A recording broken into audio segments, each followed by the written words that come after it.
authentic frontier gibberish. It's mind-boggling to you, yeah. Oh my God. Oh my God. The Bad Boys. If I can be serious for a minute. Punch some people in the face. Copulating with wild women. Might need to tone it down, just... Tone down what? Oh, that's a good question. Because we are class. I don't even know who you are. And you are trash. And we are back here on KPHR, and you are listening to A Plus Wrestling. I am here with Hutch. I'm Boris, by the way. And we have a PLE this Saturday morning if you live in the East Coast of the USA or Canada. It is at 8:30 a.m. start. They are all the way in Australia, Crown Jewel, Perth. Actually, they're there all weekend, so all Friday, Saturday, and Monday, 8:30 a.m. shows. If we record next Monday on Thanksgiving, Hutch, we will be able to watch live as we're recording. Oh my God, is Monday Night Raw a Thanksgiving spectacular? Like, my God, I love how WCW always used to do the holidays back in the day. They were like big draws in the territory days. But hey, a Thanksgiving show, pretty cool. Yeah. I mean, it's Canadian Thanksgiving. All right, let us run through the matches. And then there's only 4 announced matches. I can see another match or 2 being added to this card, but we'll run through. I was going to say, you're getting ahead of yourself, man. You were saying it's an entire weekend here in Perth. Dude, SmackDown has like a huge... They've got 2 tag team title matches. They've got 2 title matches going on. They've got Sami Zayn. He's got his open challenge.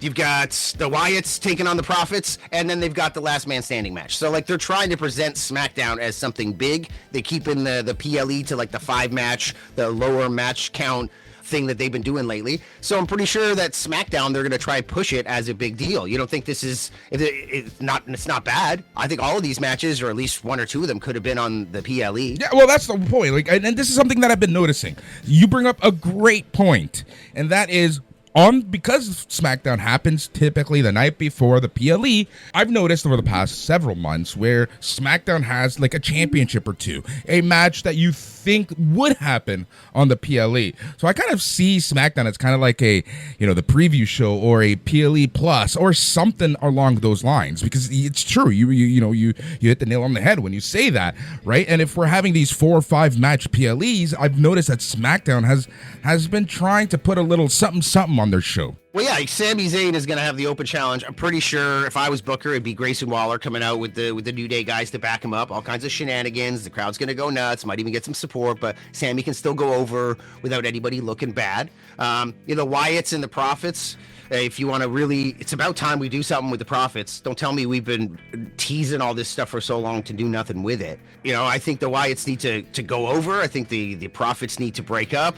I think the Wyatts really, it could be like a mind screw thing. Like the Wyatts, if they really want to be this dark, brooding entity, they could claim that they're the reason why the Profits were breaking up. That they've been like, screwing with them backstage or with their minds. And maybe we'll finally get this power couple of Bianca Belair and Montez Ford. Although I think Dawkins could be a really good babyface. Ford would probably be a better heel, especially if she went heel.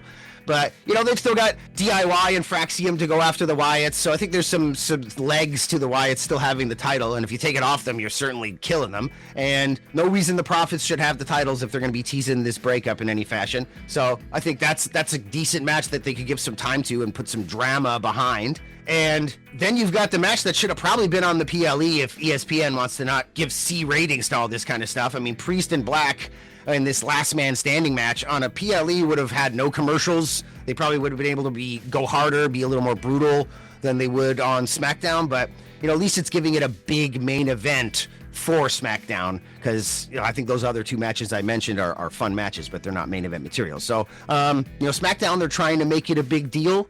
But I think the main problem, like I was saying earlier with this entire weekend, is there is no upside to any winners here.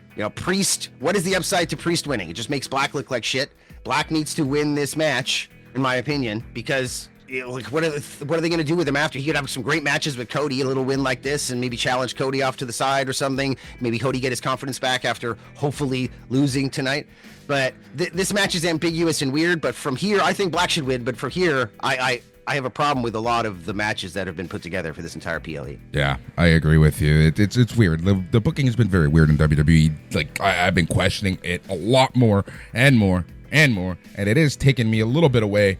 But it's wrestling. I'm gonna watch wrestling. For me, wrestling sometimes it's like pizza. So let us run through Crown Jewel. You'll just eat any pizza? You're like, it's like pizza. I'll just eat any pizza. I'll eat any pizza. You're like, I'll eat any pizza. Okay, Hot, cool. Cold, lukewarm, pineapple, anchovies. Are the pineapple on Give pizza? it to All me. right, good. Give it to me. I'm a pineapple on pizza guy. I gotta tell you, the sweet and savory and like the hot and spicy and the sweet, I love it. We have Rhea Ripley and Io Sky versus the Kabuki Warriors, Asuka and Kairi Sane. Here's our first problem with the every win is bad. Rhea, in her home country, you're gonna want to put her over. You shouldn't put her over. As a massive corporate entity now that is no longer logical wrestling bookers in any fashion, do not be surprised if they just shit on the Kabuki Warriors and put Rhea over for the big pop and for all the freaking stuff. But the smart booking angle is to put the Kabuki Warriors over. You've just put them back together. They've just turned heel. You want to give them credibility. They could certainly take that tag title from Charlotte and Alexa and have a good run with it. You know, the conflict between Io and the Warriors, let's just say it's a huge match. Everybody's behind Rhea, you know, hot tag. She's running wild. Everybody's feeding her. Bump. But somehow Io costs her the match. So now she's mad at Io, and the fans are booing her, and the Kabuki Warriors are there, and they're like, see, we told you. Look, and she's like, it wasn't my fault, and I didn't mean it. I'm sorry, Rhea. And then she's like, no, F you, Io. You screwed me over. And she's like, oh, now she's conflicted. And the Kabuki Warriors are there saying, come, screw her. And she's leaving with the Kabuki Warriors while kind of like forlornly looking over her shoulder, like, you know, I was trying, you like, screw you, bitch, I didn't mean it, you know, like she's conflicted. And now that is a massive storyline leading into them continuing their program, because they don't need to have a title for that match to be a draw. If you put a ton of drama into it, you can get the rest of the year out of these two, you know, and then they're in the ring at Royal Rumble staring at each other after everybody else is down or been eliminated. I mean, you've got a lot to work with here if you don't just put Rhea over because of the fan reaction, in my opinion.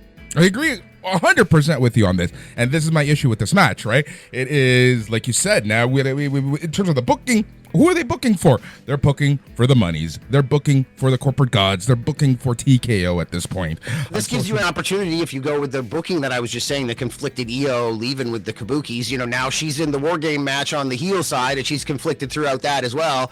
And then, you know, however you want to book the ending, whether she's a part of that or whatever. But, you know, that beefs up the heel side, but also has some drama where she's like, Io's conflicted, and like, oh no, she actually jumped on the Kabuki Warriors instead. Like, she betrays them, and then the baby faces win or whatever. You know, she's on top of the cage, like, who's she gonna jump on? Instead, she jumps the way you're not expecting her to or whatever. You know, there's a lot there they can do with this, and I really think I get the corporate smell of Rhea over to get the pop and to get the footage, and I think it's just wrong. Let them know. A Facebook group, facebook.com, search for A+ Productions. Let's see what you think. All right, the next match, John Cena versus AJ Styles. Dude, give us the hits. They're not going to be doing their best work they've ever done, but it's probably going to be the most solid match of the night. Are you looking forward to this? I am. I think this is going to be an excellent match. I think that, like you said, if they give us the hits, it's going to be fine. I think that both AJ Styles and John Cena want to put on a show. We know John Cena's final match is coming up. AJ Styles is coming up sooner than we think. So this is a big match for the two of them, and they've had bangers in the past. So I'm expecting this to steal the show. Yeah, and AJ's kind of in limbo now, you know, working with Mysterio and Dragon Lee and stuff. And so it'd be nice for Cena just to go over here. But, you know, we're all talking about Cena's retirement tour. Who's going to be his last opponent? You know, only a couple of showings left. Who's going to be AJ's last opponent? I mean, the 26 is going to be his last year for, you know, going into Mania. They've got a great opportunity after this. You know, this is like a one-off thing. But for 2026, the final AJ Styles run, like, who's going to be the guy that feuds with him and makes that last match worth watching, and a victory for AJ to finally go over, you know, or in his last match after he's been beaten down, whatever storyline they want to do. I shouldn't be making up a storyline. But from here, who is AJ Styles' final opponent and final feud? And are they going to put some stank on it, or are they going to treat it like Kurt Angle or like John Cena? Are they going to drop the ball with AJ as well, I guess, is what I'm saying. And who do you think should be AJ's last opponent. Oh, I haven't even put any thought into it, to be 100% honest. But look, the track record, the batting average for WWE right now with retirement tours is not too high. So I'm not sure what to expect with AJ Styles, to be 100% honest. I would just give him, I wouldn't even really promote it as a retirement tour. Just give him matches that he wants and let the fans decide. But I think one of the things that's really hurt Kurt Angle and John Cena's retirement tour is the fact that they've tried to market it as is. Yeah, that's a good point. I mean, you lose all. AJ's already been talking about this could be his last year. It'd be great if they don't talk about it at all, and then it's one of the younger guys who are like, you know what? No, you don't deserve to get in the ring with me. You haven't had a title in like what 6-7 years. He's like, I've only been here for 6-7 months. I've already got this IC title. You know what? You want to take on me? I want your career, and like it's a career match out of nowhere, and it's like, oh, that gives him pause. Like, what? You're so positive you want my title? You don't want to put your career on the line? It's like, no, you know what? I will. Like, goad him into it. And then it's like, you can see on his face, he's not sure if he made the right decision. And now you're going into WrestleMania or whatever, and it's like AJ Styles' career on the line. And you're just like, it'd be great if guys, you make it feel like they got kind of sideswiped. Like the way that they talk about how MJF, got manipulated into giving up his contract thing. Sure, he ended up trying to burn freaking Briscoe, and he got his way in the end run. But it was Hangman who goaded him into saying, okay, fine, I don't need my contract, or I'll do my contract or whatever. Like they should do that with AJ, where he is goaded into a retirement match, and if he loses, he's screwed, because we don't want to see him retire. But we all know that secretly he's planning on it. Right? Along the same lines, give him the IC title, and he says, when I lose a title, I retire. One of those deals. I know we've seen that in the past. Yeah, that's a good deal as well. I'm trying to think of something different, but either way they go, retirement tour, title thing, or any kind of retirement match. I think 2026, I really hope that they give AJ his due, his flowers, do him justice, because man, he's awesome. And this Cena AJ match will probably be pretty awesome. Yep. All right, we have Stephanie McCare versus Tiffany Stratton for the Women's Crown Jewel Championship, whatever that means. Yeah, and okay, what is this event, man? Like, was last Crown Jewel, was that the first Crown Jewel, or was there that show? It was not the first one, but it was held in Saudi Arabia, and they decided to pit the champions against each other just to give them a belt to be celebrated. Yeah, no, I know all that. What I mean is, like, there was Crown Jewel events before that, right? That name, yes, there's absolutely. like a half a dozen. Okay, cool. So then it's always been a Saudi event, right? Yes. So this whole thing, I don't know if it's because of Mania and Rumble and whatever, why it's in Australia, but it would have been nice to skip this. I feel like this title, this like ultimate whatever bloody title it is when the two champions go against each other, the green thing. I mean, this is a Saudi title. They weren't even allowed to leave with the belt last year, the two of them, Cody and Liv, with the title belts, had to stay in Saudi. So like, what's going on here with this event? Like, it would have been nice if they do something like with the Olympics, like maybe Crown Jewel is every 4 years or something, like FIFA Cup. Like, we don't need a yearly champion against champion event. This entire event stinks of what I was talking about before, corporate pandering. This is what the Saudis wanted, to be able to say, oh, the ultimate champion gets crowned here every year, and blah, blah, blah. This is awful for everyone involved. Nobody needs this to happen, especially on a yearly basis. And why is it happening now in Australia if this is like a Saudi-pushed thing? Like, are they really this cucked by the Saudis that now they have to follow orders even outside the country? Right. I all of it gives me a bad taste in my mouth, especially Steph against Tiffany here. Like, this whole thing, all of this title versus title stuff, there is no point. Valkyrie just got the championship. So are you going to have her lose? You probably shouldn't have her lose because she just won her championship. I guess Tiffy could lose because she's only really fought 2 people all year, but she's been a champion for 9 months, like a whole year now, basically. Her reign has kind of sucked. But you don't want to just beat her because of that, because now you're making her look like shit. Really, I guess they should have her turn heel, because she's much better as a smarmy heel. She should turn heel here and like beat Valkyrie with like the smarmiest, shittiest heel tactics, so that Valkyrie looks strong still, can be shocked. Everybody loves her. The fact that there's the language barrier means she doesn't embarrass herself when she talks by saying stupid things or these long scripted promos. She just gets right to the point and is usually rather like eloquent in her way. So she can survive this, but all of it is unnecessary. Like having to book around who should win, and like, what were they gonna now? If Steph wins, she's got 2 brand new titles out of nowhere. Like, all of it is completely unnecessary, and it stinks of corporate involvement, because any tenured and experienced booker would know that this is a bullshit thing to do, especially on a yearly basis. All it does is damage everybody involved. And then we have Cody Rhodes and Seth Rollins. I'm sorry. Same thing with Rhea and Kabuki Warriors. Whoever wins that match, the loser, it's not good for them. And in this match, the loser, it's not good for them. This next one maybe is the only one where it's good. It is still unnecessary, and it still is something we're having to jump through hoops to make it make sense and make it okay. But it would be way more okay if it just wasn't bloody happening. But Seth really needs to go over here. And I'm glad that they kind of built it up on Monday. Like, they made a, I've lost to you 3 times, and obviously Seth needs to go over, and I'm glad that they've picked up the history of them teaming up together after Seth, losing to him 3 times in a row and all this stuff. He needs to go over to make himself look strong, or else the Vision's going to look like shit, he's going to look like shit, and Cody can definitely bounce back from this. Yeah, there we go. All right, that is WWE Crown Jewel. Hutch, before we go, we're dipping into the listener feedback, the mailbag, and he's still live here on KPHR. So let us go to this. Scott Ainsworth said, in the vein of what we've just been talking about, why are the WWE messing with most of Australia for the shows coming up with the times that they are airing? Yeah, the times are very weird for the Australians, to say the least. It's a bit of a weird start time, to say the least. It's a little later than usual for them, but I'm assuming it's just they just got to accommodate so many time zones at this point. Yeah, I guess so. I don't have a problem with it. It gives it an international flair, like when you get your boxing matches in the afternoon from Saudi Arabia. Bloody hell. Speaking of that, I don't mind the boxing happening in Saudi Arabia, because they have the money to make things happen that wouldn't happen otherwise. There's guys who would never fight each other, and promotions that won't work together, and the Saudis throw money at it, and they make dream matches happen. WWE, everybody's on contract. There's no dream matches that can't happen in a goddamn backyard if you decide you want it to be that way. So that's why there's even more connected to the whole Saudi connection. But continue. Yeah, Scott Ainsworth is from Australia, so I feel he's one that can actually complain about this. So Justin Dawes says this one's directed to you, Hutch. I like the co-host.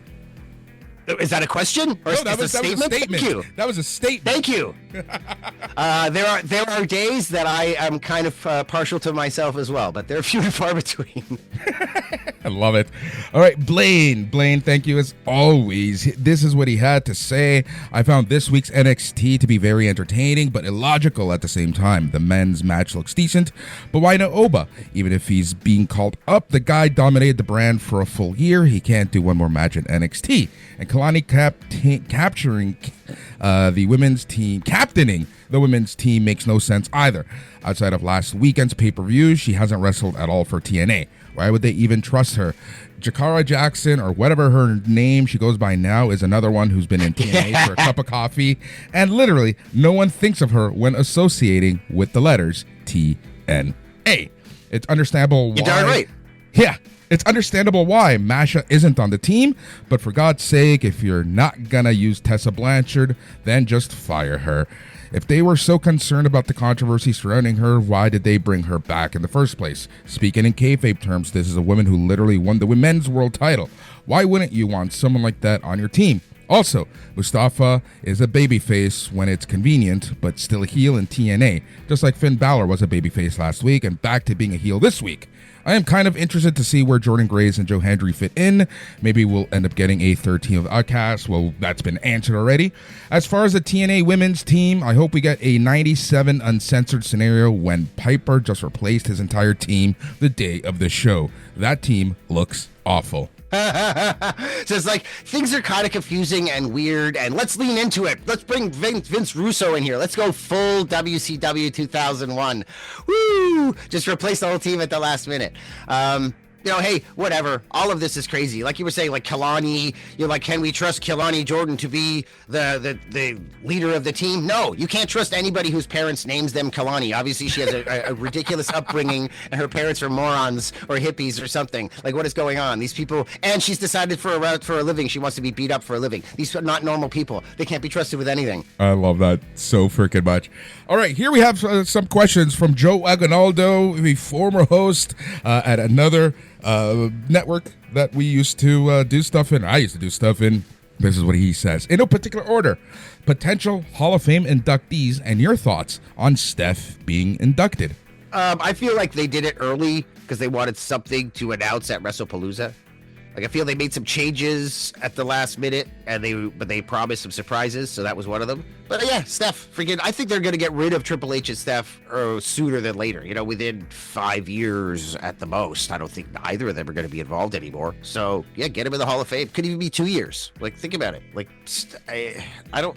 This is a completely different beast, and they are not as entrenched as they were before. Every day, I feel like they get more and more pushed to the outside. They're literally that's employees at this point. It's a different thing, and I think that's the reason why they got Triple H and Steph into the Hall of Fame when they did, because I feel like they have one foot out the door, and the powers that be at TKO are just waiting to pull the trigger at this point. I don't know when. I think, like you said, it'll be sooner rather than later, but that's kind of where we're at right now. Like, remember, it is a different beast at this point. No, and they live in this bubble. Maybe to Steph, maybe this is a big deal. I mean, like, I know they tell us it's a big deal. And maybe it actually is in her world. I mean, when you live in these bubbles, dude, I work in film outside of wrestling, and some people really live in a bubble. So maybe to her, she's like, oh my God, it's the greatest thing ever. Well, Hutch, didn't she invent women's wrestling? Yeah, totally. And her brother is the greatest of all time. Or what is he? He's certainly up there. He won that trophy. Yeah, exactly. All right. We have, another question from Joe Aguinaldo. Thoughts on Andrade back in AEW? I don't know, probably the best thing for him. Obviously, he's talked with Tony. They've smoothed it out. They've got something going on. I don't know who Kenny is actually feuding with, but it looks like Andrade is going to be one of them. And CMLL is a great place for him. And so is New Japan. I mean, we're talking, this guy's a former Intercontinental Champion as La Sombra. He's got a lot of history here. So, for me, the common denominator is Andrade and all this stuff. Like, is he a Drew McIntyre? Is he a Suffering Bill's character? Everybody's screwing me. Is he one of those guys? Yeah, I don't know. I'm hyped. Hopefully they do him right, because, dude, he's awesome in the ring, especially when he's allowed to, like, let loose. I think AEW he'll do a lot more moves. It'll be a lot more hard hitting. But yeah, I don't know what's going on with this guy, but I'm glad to see him. One thing that confused me is people didn't know who it was. They were like, for a few moments, people were like, who's this? Because nobody was expecting it to be Andrade, except it's freaking Andrade. He's dressed like he's wearing Andrade's mask. And there were so many people online who were like, whoa, he unmasked. I was so surprised. Nobody was expecting him to show up back in AEW. I'm like, yes, I was surprised. I was shocked. Except the moment I saw him, I was like, oh, look, it's Andrade. Oh, my God. And then he took off his mask, and it was him.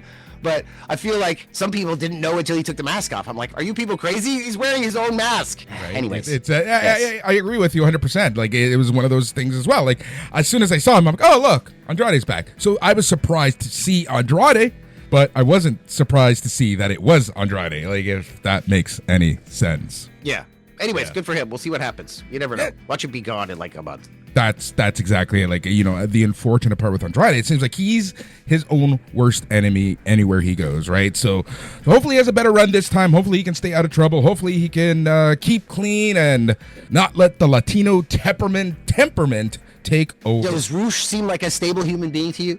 God, no. No, okay. And so this is the original Los Ingobernables, is these guys. And like Kenny K, so these guys, they were a big deal. They know their worth. And when they get to, as far as I'm concerned, like Dralistico and Roosh, and freaking Andrade, dude, these three guys together, that's your fucking team. You don't need them to speak English. You just need them to kick the fucking shit out of people. Get what's the guy with the gloves who used to come out with the Lucha Brothers all the time? Freaking meh. Not Jose the Assassin, but the other guy. Yeah. I know who you're talking about. Yeah. Dude, have him come out, or have some other annoying freaking guy come out. Like they give him a mouthpiece or something, you know? But dude, these guys, dude, you don't fuck with these guys. That's your trios champions right there. With Heyman doing the intro for Brock at WrestlePalooza, do you think they're potentially setting up a Brock versus Seth program? Maybe. I mean, I was kind of fantasy booking, what do you do with War Games? You know, imagine Brock coming in on the Vision team. You know, he's the last guy who comes in. They're announcing it beforehand. You know, even Seth's like, Paul, I need you to do me a favor. You're like, what? They're like, I need you to get Brock. Like, oh, Seth, I don't know. You know, like, come on, Paul. We need him, you know. That would put their team over the top. I don't know if they're going to have Drew on that team, but I don't know if they're leading towards that. I don't know if I'd want to see that. I personally don't want to see it. We've seen it enough in 2019. No point to redo it in 2026. It's kind of heel versus heel, right? Yeah. Right now, at least. At least for now. So. Absolutely. But, you know, again, with WWE's booking, you just never know. And the last question from Joe Aguinaldo is the one that everyone has been wanting to hear. Why are you guys such sexy beasts? Oh, really? Was that an actual question? No, I'm literally reading this. You can look at it on the Facebook group, facebook.com, A+ Productions. Wonderful. You know, that is the never-ending question. I have often asked many people, I'm like, why is Boris such a sexy beast? And then they're like, hey, you're one to talk. And I'm like, oh, please. And I blush. And then I'm like, yes, but it's constant. So thank you. You are one of many who asked the question, to the point that now I just roll my eyes. I'm like, yeah, sexy beast. Thanks. I love it. Thank you so much for all of the feedback and questions. You can be part of the conversation by going to facebook.com and searching up A+ Productions. Hutch, it has been quite the episode. Tons of opinions. We'll be back to talk some more here on KPHR. Hutch, where can we find all your work? At Hutch Henries. Just check me out online. You'll find me on all of the social media platforms. You'll probably find me there talking in the next day or so. I got a couple of opinions about Jacob Fatu against Drew McIntyre. Hopefully we'll see that on Monday. In fact, Boris, if you want to join me Tuesday, I'll be talking about that. Maybe you can give me your opinion on that. But at Hutch Henries on all your socials, and of course at Demand Lucha. Please check out my wrestling promotion out of Toronto here. And we got PCO versus Microman in a coffin match on the night before Halloween on Devil's Night. So you should definitely check us out if you're in town. That's going to be fun. That's going to be amazing. All right. A+Productions.com is where you can get all the information on all of our shows. And if please just hit that subscribe button. And the best way to do that is by going to your favorite podcasting app and searching for A+ Productions. But if you really just want to listen to the wrestling shows, you can search for A+ Wrestling. Like I mentioned, hit that subscribe, leave a review. We are here on KPHR. We are A+ Wrestling. On behalf of the entire crew, thank you so much for listening. But most importantly, stay tranquilo.